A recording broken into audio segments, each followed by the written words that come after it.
Hey, what's up?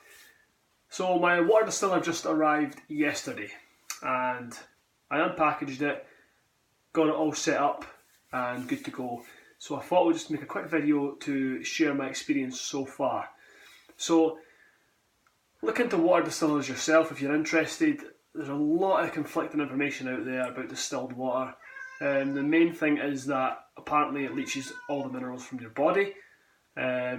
Now this isn't actually true. It takes out all the inorganic minerals from your body that your body doesn't need, in fact that your body doesn't want. So it removes all that stuff, which is a good thing in my eyes. However, I don't really know for sure. The only way to know for sure is to try the distilled water myself. So, I mean, I've known about water for a long time, about the problems with water and adding various chemicals and stuff, and I've got a pretty good idea that it's not that great for us to be consuming things like chlorine and fluoride and whatever else they put in there.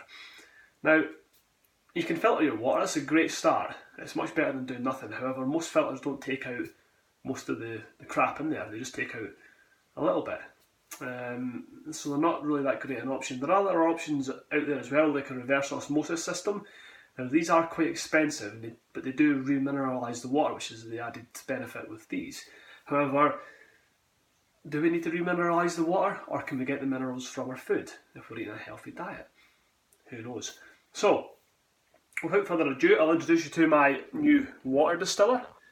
And here it is.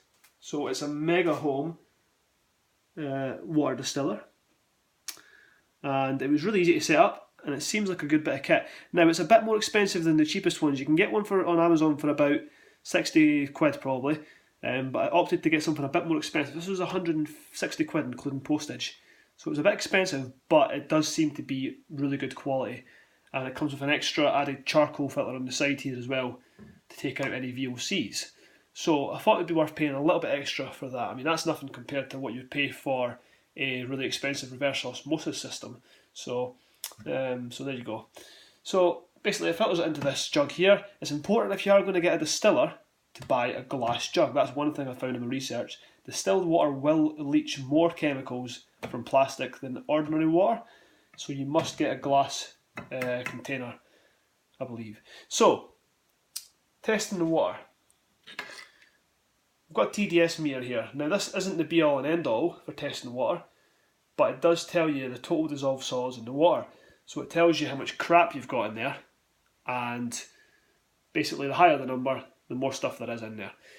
Now it doesn't necessarily mean that it is all bad stuff in your water. It could be minerals and salts and things that aren't necessarily that bad for you, or even bad for you at all.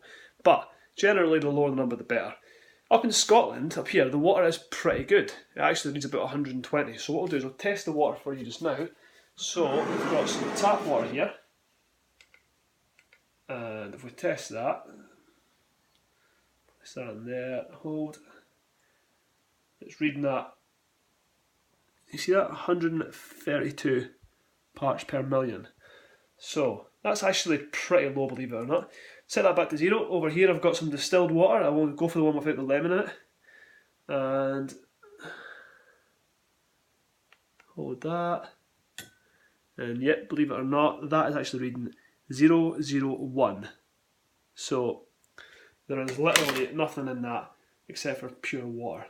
So how does it taste compared to normal water? The water in Scotland's pretty good anyway, but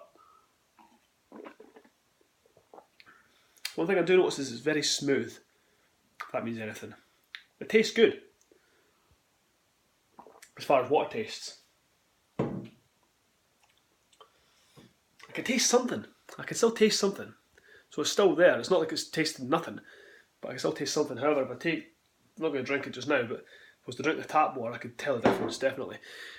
So it's not that bad up in Scotland. Down in England and definitely in America and maybe some places in Europe as well, the water's got a lot more stuff in it. But even with this, let me just show you. I'll just place you down here just now.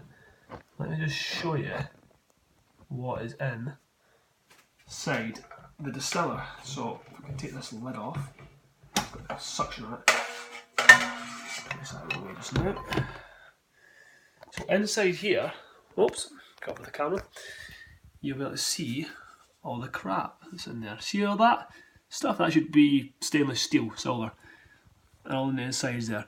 That, believe it or not, is from 2 runs through with the water. So it'll be interesting to see what that's like after a week.